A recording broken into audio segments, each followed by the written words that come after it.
Hi, I'm Alex, and I want to talk about some of the games from the GMTK Game Jam and how fun is such a terrible metric to rate games on.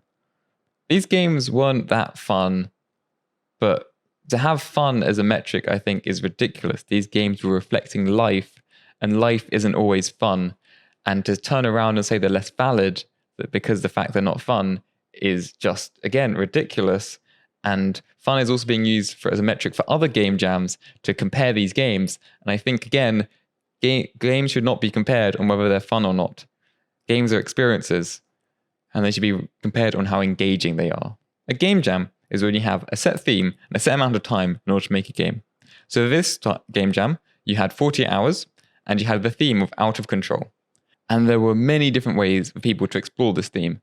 But I think the most interesting way was to explore it rather than mechanically in the way the game is played, but narratively or feeling-wise in the way the game makes you feel. And there were lots of people who related this being out of control to being out of control in their real life, and sort of just told a story about their feelings and how about their life. They're sharing a piece of themselves. And I haven't seen these games get enough attention, and so that's sort of why I'm here to talk about them. There were 5,416 entries into this game jam, which is absolutely insane, record-breaking number. Now, there were lots of games which do explore this theme in a more narrative sense, but I'm going to be talking about 5 of them. So I'm going to be missing out a lot of the games. If there are any more games like this, then do comment down below, because I only played like 130 games out of 5,416. So I'm sure I missed a really great game. So if there are any more games similar to the games I'm talking about, do drop them down in the comments. I won't be talking about these games in any particular order. However, I'm going to be saving the best one till last. So it is sort of an order, but it's my video, so I do what I want. The first game I'm going to be talking about is Finding Peace by Karan. This is talking about trying to find peace in your thoughts. You never know where peace is. You just have to keep looking until you find it. At first it's easy, you just stumble around until you find it, and that's fine. But you have to also avoid the dark thoughts. They keep popping up everywhere. And as you try to search for peace, if you focus on it, you try to get there as soon as possible, these dark thoughts are going to be harder and harder to avoid. They're going to become faster and faster, more and more erratic. Eventually your thoughts themselves become erratic. You can't control them exactly. You can just guide them towards where you roughly want to go, but even then they're going to go a way that you don't want them to go. If it gets harder and harder, and then the final last level, the game says to let go. That you have to take a step back, take a deep breath, and trust that things will work out. And it is trust. You don't know if your thoughts will go the right way. You don't know if the scary thoughts on the horizon will stay there or go away, but they do, and you find peace. It's a beautiful moment. Normally in games, they're constantly asking you to press the next button, a constant cycle, but this time they're asking you to take your hands away from the keyboard and just sit there. Getting the player to stop playing a game is not typical game design. It isn't game design meant to be fun. If you're not playing the game anymore, it's no longer fun, but it is engaging. Now, I'm going to be talking about Stroke by Bluish Green Productions. You're in a hospital. Your wife has had a stroke. What do you do? I mean, in the moment there's nothing you can do but wait and hope. You have no control over the situation. You can only control your reaction to the situation, but you have no way of making your wife better. You just have to wait and hope. How would you choose to react? Do you tell her sister? If it's nothing, you might not want to bother her. Do you talk to a stranger in the hospital waiting room? Or is that just a waste of your time? What do you say to your kid? Do you promise that everything's going to be alright? You can't make that promise, but you want to. You want to say everything will be alright because that's what you want to have happen, but you can't promise that. What do you say to her father? The stress of not knowing what's going to happen and not being able to control the outcome of this event is immense and is presented beautifully in this short game. You wait some more, and you finally do hear the news that everything's going to be okay. and a wave of relief just washes over you. It is something else. And I don't know if I would have been able to handle if it wasn't okay. And this is just a game, not let alone in the real world. But finally, that knot in your stomach as you're worried and tense about the situation relaxes, and you can just relax. This isn't fun. Sure, it's a nice feeling at the end when you finally can relax and let that tension pass over you. But this isn't fun. It isn't fun being in that situation. But it is engaging. This game is engaging. Now, I'm going to be talking about Ludopath by, and I'm sorry if I butcher this, Leslaw and Sergei Sabater. You wake up. What do you do? It's probably the best decision to drive to work. You earn $10. What do you do after? Well, you could go home, spend $5 to get dinner, or you could go to the pub and go to the slot machines and maybe earn more than $5. I mean, you're not going to, but you could do. You go to the slot machine and it's so much brighter. It's so much more fun. You've got this lovely, beautiful music going on. Oh, and it's a great game. You choose to spend between $1 and $3. It's fun, but you don't want to really spend all your money right now. Then after that, you walk off home, and then it's the next day. Again, I think it's best to probably go to work, earn some money, and then let's go to the slot machine again. But this time, what about if we spend a bit more? Maybe this time it's $2 to $6 when we go to the slot machine. And then, you enjoy your time, go off home again. Again, to work, to the pub. But this time, you spend between $4 and $15. And you can sort of see how this cycle is going to carry out.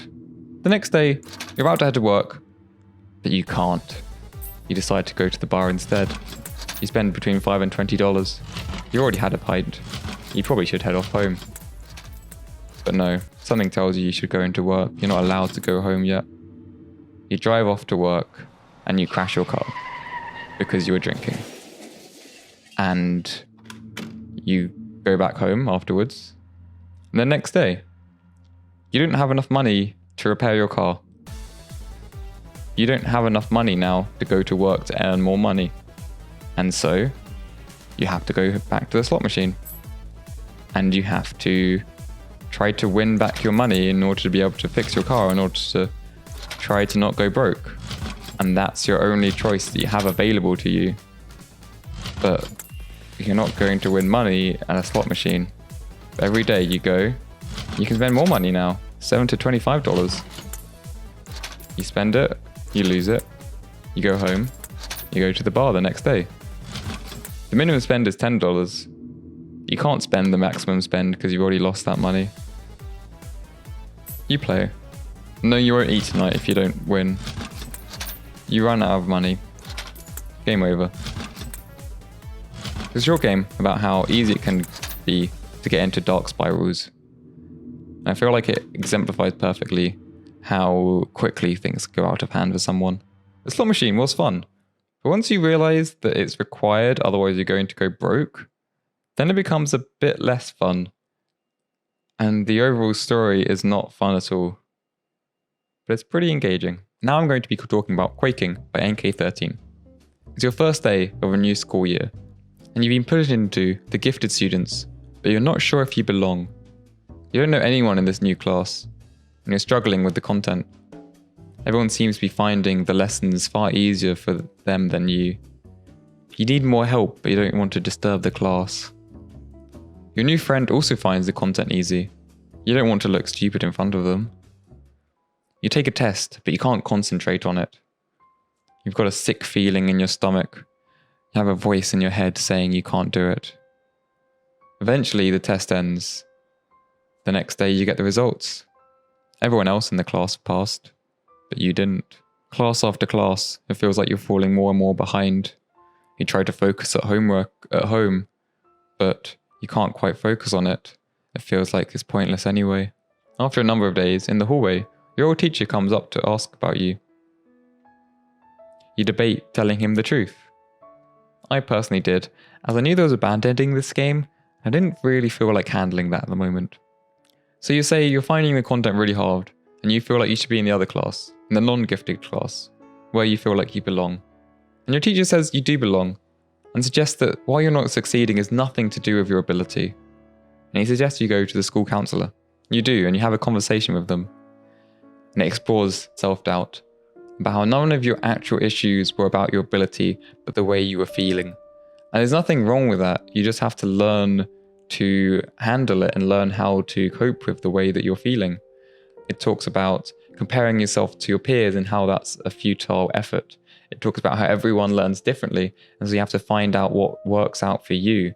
It talks about anxiety, as well as some small tips on how to handle it. It talks about how to make a plan of trying to get out of the current situation you are and move forwards. It's a beautiful scene, and I'm not doing it justice here, and I really hope that more people do go play it just for this scene alone. In the next test, you start feeling anxious again, but you remember the tips that your counsellor gave you, and it doesn't make the anxiety go away. It doesn't solve all your problems, but it means that you can actually focus and actually start performing at the level that you know you can do. Or you didn't know you can do at the time, but now you know you can do. This is a wonderfully touching game about self-doubt and anxiety. This game has no gameplay.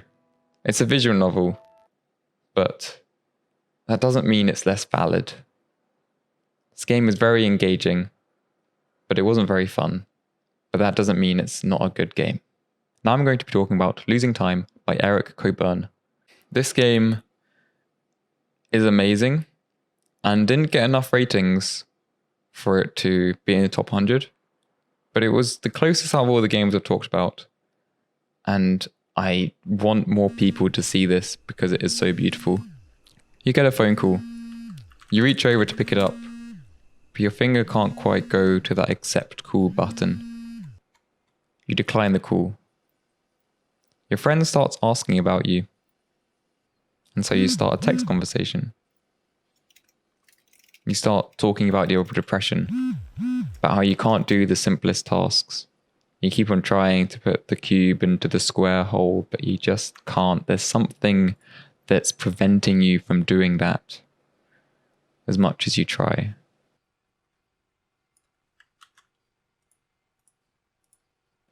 You get asked if you hurt yourself. And you say no, but you do imagine disaster. You imagine a phone call from your mother, that your father isn't responding. You get in the car and drive as fast as you can, and all the while you're imagining yourself in a maze. In the beginning, it's very easy to see which way the dead ends, but as you start zooming out of this maze, you realize you have no idea which ways are going to be the wrong ways to go. You just choose a path because you have to. You have no idea if you're going to go down a dead end, but you choose your path and you go. You're driving too fast. You hear a ringing in your ear. You hit someone. They're angry at you, but you don't hear the words they're saying anymore. You just hear that ringing in your ear, and it keeps on going. And then you delete those messages. And you tell your friend you're not hurting yourself. And while you might not be hurting yourself, you're definitely in pain. And while you might not be hurting yourself physically, it seems like your depression is doing something to you mentally, because that's what it's always going to be doing. This game doesn't end there, but I think I'll stop talking about it there to hopefully encourage more people to play the actual thing, because I can't do it justice. And it is brilliant. None of these games got the recognition I think they deserved. None of these games were in the top 100, and so were not played by Mark Brown, the creator of the Game Jam. I think a large part of this is, at least in part of their recognition, was that they were rated partly on fun. These games were not fun. I think that limiting games to just be fun is ridiculous and terrible. These games are pieces of art. These games are people sharing parts of themselves for other people to see. These games are reflecting real life situations which are not fun. These games are beautiful. These games are engaging. These games brought me to tears, but they were not fun, and so they got rated down on fun. There are other game jams out there as well that have fun as a rating category, and I really think that should change. I think that people need to recognize how important these games are, and we should change how we are viewing and rating games. I don't blame anyone for using fun as a category. I didn't realize it was going to be a bad category until I played these games and then was asked to rate these games on a scale of 1 to 5 of how fun they were. And then I realized that fun is a terrible category. So I don't blame anyone for this. I just really hope that moving on for game jams, we stop using fun as a category for rating games. That was quite a video. This is, quite a bit after the actual game jam has happened. Because I got busy with quite a few other things. This is also quite different from my other video I have on the channel.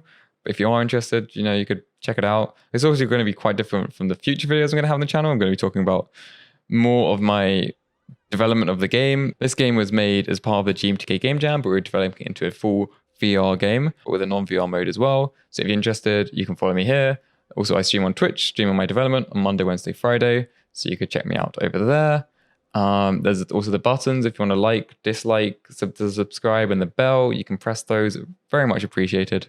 Comment below about any of the other games or similar games like this, or any experiences in general regarding this. And yeah, thanks for watching, and I will see you next time. I'm surprised I didn't cry during recording that. I've cried thinking about recording that. These games mean a lot. These games mean a lot.